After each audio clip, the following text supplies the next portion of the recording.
ल लुक्स हेर्दाखेरि ठ्याक्कै चाहिँ तपाईँको पेट्रोल स्कुटरको जस्तो है, डियो अनि एभिएटर है, अनि चाहिँ तपाईँको ग्राजिया चला जस्तो फिल हुने होइन, लुक्स वाइज चाहिँ त्यस्तो हुने। तर इलेक्ट्रिक स्कुटरमा अब नयाँ खालको मोडल चाहिँ आइसकेको छ। यो मोडलको नाम के भन्न सक्नुहुन्छ भनेपछि तपाईँले रेम्यान भन्ने, यो चाहिँ एसवे कम्पनीको चाहिँ रेम्यान भन्ने मोडल आइसकेको छ है त।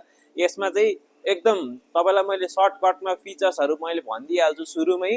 यसमा चाहिँ तपाईँको 26 एम्पियरको ग्राफिन ब्याट्री हुन्छ, त्यो पनि 6वटा हुन्छ, जसले गर्दा 72 भोल्ट 26 एम्पियरको ग्राफिन ब्याट्री हुन्छ। यो चाहिँ एक फुल चार्जमा तपाईँको चाहिँ 70 देखि 80 किलोमिटर मजाले जान्छ।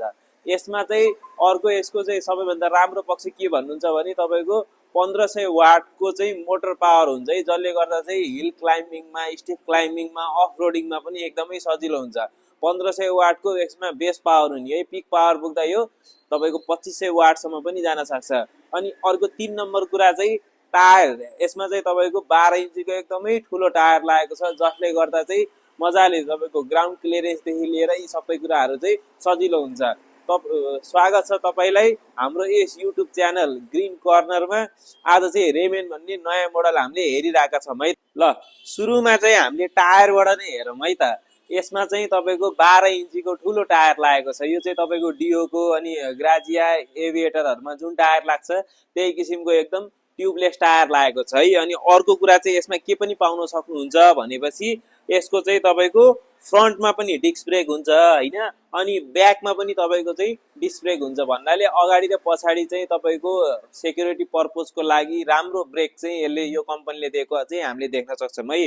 अनि अगाडि हेर्नुहोस् त यस्तो मजाको डिजाइन छ है।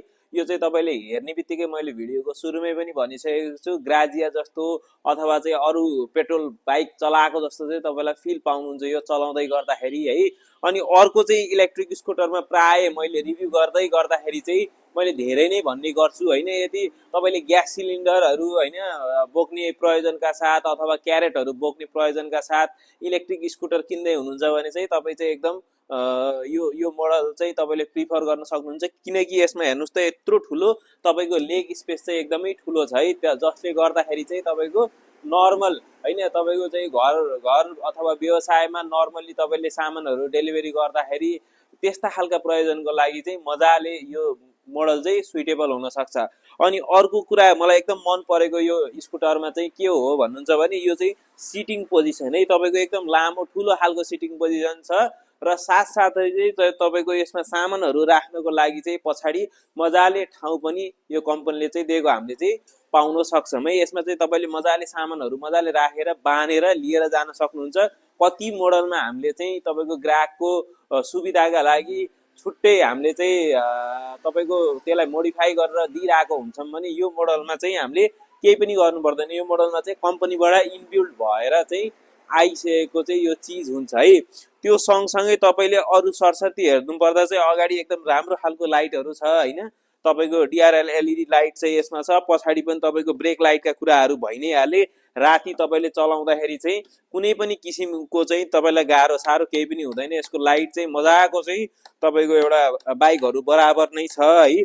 त्योभन्दा बाहेक चाहिँ तपाईँले एउटा नर्मल की पाउनुहुन्छ जुन इलेक्ट्रिक स्कुटरमा पाइने। यसमा चाहिँ एनएफसी कार्ड पनि छ होइन। एनएफसी हुने बित्तिकै तपाईँको यसैको थ्रु नै तपाईँले स्कुटर अन अथवा अफ पनि गर्न सक्नुहुन्छ है। मजाले यसरी छाउने बित्तिकै तपाईँको स्कुटर अन पनि हुन्छ र यसरी छाउने बित्तिकै तपाईँको स्कुटी अफ पनि हुन्छ। त्योभन्दा बाहेक रिमोट कन्ट्रोल सिस्टमबाट पनि तपाईँले इलेक्ट्रिक स्कुटरलाई अन अथवा अफ गर्न सक्नुहुन्छ है त। भन्नाले रिमोट कन्ट्रोल सिस्टमबाट पनि छ होइन। तपाईँको लक हुने सिस्टमदेखि लिएर यसमा सबै कुराहरू दिएको छ है त। अगाडि पछाडि डिस्क ब्रेकका कुराहरू मैले गरिहालेँ। ब्याट्री तपाईँको 26 एम्पियरको graphene battery. Lead acid battery र ग्राफिन ब्याट्रीमा धेरै नै फरक छ है। लिड एसिड ब्याट्री भनेको जुन पुरानो टेक्नोलोजीको ब्याट्री हो भने तपाईँको ग्राफिन ब्याट्री भनेको नयाँ टेक्नोलोजीको राम्रो खालको ब्याट्री पनि यसमा चाहिँ लागेको छ है त।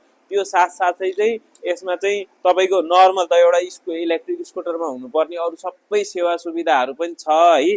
तपाईँको लाइटहरूदेखि लिएर क्रुज कन्ट्रोलका कुराहरूदेखि लिएर होइन, पार्किङ मोड, स्पिड 1 2 3 होइन। स्पिड 1 2 3 मा चाहिँ तपाईँको बाटो हेरेर है तपाईँले वान मोडमा चाहिँ तपाईँले 25-30 को स्पिड चलाउन सक्नुहुन्छ भने सेकेन्ड मोडमा तपाईँले 40-45 को स्पिड चलाउनु सक्नुहुन्छ भने थर्ड मोडमा गएर चाहिँ तपाईँको लास्ट चाहिँ तपाईँको 50-55 किलोमिटर प्रति घन्टाको स्पिडसम्म चाहिँ यो चाहिँ जान सक्नुहुन्छ। अब यो यसमा चाहिँ तपाईँको अब मोटर पावर मजाले जुनसुकै जस्तोसुकै उकालोमा पनि मजाले यो चाहिँ जान सक्छ। 1500 वाट भनेको चाहिँ एकदमै ठुलो मोटर पावर नै हो भन्ने कुरा चाहिँ हामीले बुझ्नुपर्छ। काठमाडौँ जस्तो उकालो ठाउँमा पनि मजाले चाहिँ यसले तान्न सक्छ है त। ल ठिक छ, अब यसमा चाहिँ तपाईँको लक बटन अन भएको रहेछ है, अहिले हामीले अनलक गर्नुपर्छ यो, त्यसपछि चाहिँ यो कराउनु बन्द गर्छ। अब यो पाइने ठाउँ कहाँ हो भन्नुहुन्छ भने वशिष्ठ अटो प्राइभेट लिमिटेड। अहिले चाहिँ हामी हाल चाहिँ कावासोती नवलपुर जिल्लामा छौँ होइन, वाणिज्य ब्याङ्कसँगै छौँ। र यदि तपाईँ चितवनमा हुनुहुन्छ अथवा त्यसको वरिपरि हुनुहुन्छ भने चाहिँ तपाईँले बिवाइडी सोरुमको छेउमा वशिष्ठ अटो प्राली भन्ने चाहिँ सोरुम छ, त्यहाँ गएर पनि अरू यो साथसाथै अरू विभिन्न मोडलहरू पनि हेरेर छानेर लिएर जान सक्नुहुन्छ। टेस्ट राइड गर्नु होला, तल दिएको फोनमा सम्पर्क गर्नु होला होइन। हामीलाई चाहिँ अब भिडियो कल मार्फत अथवा अडियो कल मार्फत जोडिन सक्नुहुनेछ। अल नेपाल फ्री डेलिभरी पनि हामीले चाहिँ सुविधाहरू लिएर आएका छौँ। तल दिएको फोनमा सम्पर्क गर्नु होला र हामीलाई लाइक, सब्सक्राइब र सेयर गर्न नबिर्सिनु होला है त।